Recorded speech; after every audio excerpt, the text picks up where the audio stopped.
খেয়াল করে দেখলাম সিম্পল আয়োজনগুলো একটু বেশি স্পেশাল হয়।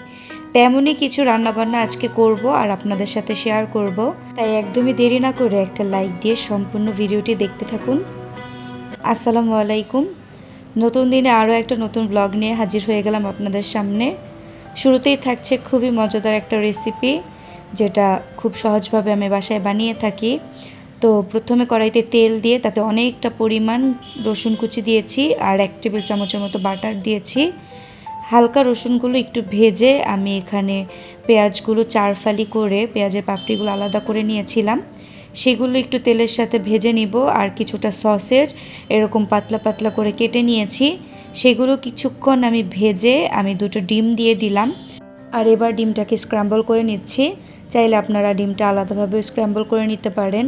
এরপর দিয়ে দিচ্ছি ক্যাপসিকাম আর টমেটো কুচি, কিছুটা কাঁচামরিচ আর দিয়েছি লেমন গ্রাস বা থাই পাতা। এটা দেওয়ার কারণে কিন্তু এই যে রান্নাটা করছি সেটা কিন্তু খুবই ফ্লেভারফুল হবে আর অনেক টেস্টি হবে। আমি এখানে 1 চামচের মতো গোলমরিচ গুঁড়া আর স্বাদ মতো লবণ দিয়ে দিয়েছি। এবার টমেটো সস দিয়ে দিলাম 2 চামচের মতো। 1 চামচ করে ওয়েস্টার সস আর ফিশ সস দিয়েছি আর 1/2 চামচের মতো দিয়েছি সয়া সস আর 1 চামচের মতো চিলি সস দিয়েছি। আমার ঘরে যত ধরনের সস ছিল মোটামুটি সবগুলোই অ্যাড করেছি। আমি যতগুলো সস অ্যাড করেছি আপনাদেরও তাই করতে হবে এমনটা নয়। ঘরে শুধু টমেটো কেচাপ বা টমেটো সস আর সয়া সস থাকলেই হবে। আজকে এই রেসিপিটা করব বলে আগের দিনই অনেকটা পরিমাণ ভাত রান্না করে রেখেছিলাম। তো সবশেষে কিন্তু আমি ভাতগুলো দিয়ে দিয়েছি আর এবার লবণ দিয়ে কিছুক্ষণ নেড়ে চেড়ে নিচ্ছি। তো খুবই ঝটপট ভাত দিয়ে কিন্তু মজাদার একটা রেসিপি তৈরি করে ফেললাম। এই একইভাবে কিন্তু আমরা ফ্রাইড রাইস তৈরি করে ফেলি, তবে সেটাতে পোলাও চাল বা বাসমতি চাল ব্যবহার করি। আজকে কিন্তু ভাত দিয়ে খুবই সহজেই মজাদার রেসিপিটি করে ফেললাম। কেমন লাগলো এই রেসিপিটা অবশ্যই কমেন্টে জানাবেন। আর আমার মতো কে কে বাসায় এইভাবে ভাত দিয়ে ফ্রাইড রাইসের মতো তৈরি করেন অবশ্যই কিন্তু কমেন্ট করে জানাবেন। তো এই ছিল সকালের নাস্তা। সকালের নাস্তা করে ঘরের বেশ কিছু কাজ করে নিয়েছি আর এখানে কিছুটা চীনাবাদাম নিয়ে আসা হয়েছিল, সেগুলো এখন একটু রিফিল করে নিব জারে। আর এর জন্য কিন্তু আমি সসের এই বোতলগুলো ব্যবহার করছি। এরকম ছোটোখাটো বা টুকটাক জিনিস রাখার ক্ষেত্রে আমি কিন্তু এই ধরনের কাচের সসের জারগুলো ব্যবহার করি। এগুলো কিন্তু রান্নাঘরের হাতের কাছে রাখা যায় আর এগুলো রান্নাঘরের খুব একটা জায়গা দখলও করে না আর দেখতেও সুন্দর লাগে, যেহেতু কাচের তৈরি ট্রান্সপারেন্ট থাকে। তো সামনে থেকে দেখেই কিন্তু বোঝা যায় কোনটায় কী রেখেছি। তো সব কিছু গুছিয়ে নেওয়ার পরে এবার চলে আসলাম দুপুরে রান্নাবান্না করতে।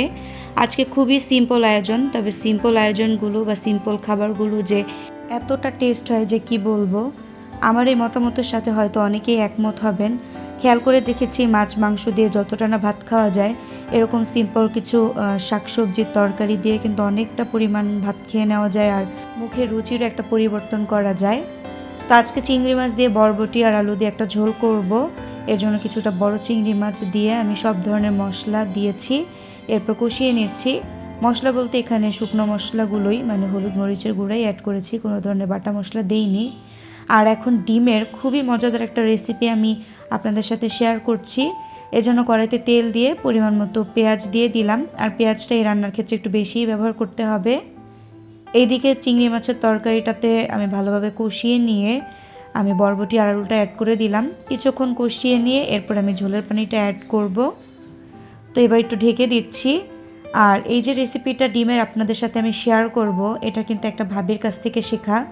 সেই ভাবিটা এখন আমার থেকে অনেকটা দূরে, তবে তার স্মৃতিগুলো কিন্তু ঠিকই মনে পড়ে। আর আজকে যখন এই রেসিপিটা আমি রান্না করছিলাম তখন তার সাথে কিন্তু অনেকক্ষণ কথা বলেছি। তার রেসিপিটা রান্না করতে করতে তার কথা খুবই মনে পড়ছিল। তো যাই হোক, এইদিকে বরবটি তরকারিটাতে পরিমাণ মতো ঝোল দিয়ে দিলাম। আর এখন বাকি রান্নাটা আপনাদের সাথে শেয়ার করি ডিমের তরকারির। তো এখানে পেঁয়াজ হালকা ভেজে নেওয়ার পর আমি কিন্তু টমেটো দিয়েও একটু ভেজে নিয়েছি। টমেটোগুলো একটু নরম হয়ে আসার পর আমি 1 চামচ হলুদের গুঁড়া, 1 চামচ মরিচের গুঁড়া আর অল্প একটু পানি দিয়ে মশলাটা খুব সুন্দর করে কষিয়ে আমি ভাজা ভাজা করে নিলাম। আর এবার একটু ঝোলের জন্য পানি অ্যাড করছি। ঝোলটা দিয়ে দেওয়ার পরে আমি 4টা ডিম পোচ করে নিয়েছিলাম। আমরা নর্মালি রুটির সাথে যেভাবে ডিম পোচ খেয়ে থাকি সেভাবেই করেছি।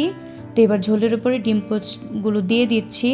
এইভাবে ডিম রান্নাটা কেউ কখনো করেছেন কি না অবশ্যই কমেন্টে জানাবেন। আজকে আমি এই রান্নাটা প্রথমবার করলাম, এটার টেস্ট কেমন হবে তা বলতে পারছিলাম না, তবে এভাবে রান্না করলে যেটা খেতে খুব মজা লাগে সেটা আমি জানতাম, যেহেতু ওই ভাবির হাতে একবার এই রেসিপিটা আমার খাওয়া হয়েছিল। আর আজকে যেহেতু আমি নিজেই রান্না করেছি, খাবারটা খেতেও খুব মজা হয়েছিল। আর আবারও খেয়াল করে দেখলাম এরকম সিম্পল আয়োজনগুলোই একটু বেশি স্পেশাল হয়। তো আজকে এই স্পেশাল রেসিপিগুলো দেখাতে দেখাতে আপনাদের কাছ থেকে বিদায় নিয়ে নিচ্ছি। দেখা হয়ে যাবে নেক্সট ব্লগে। সবাই ভালো থাকবেন, সুস্থ থাকবেন। আল্লাহ হাফিজ।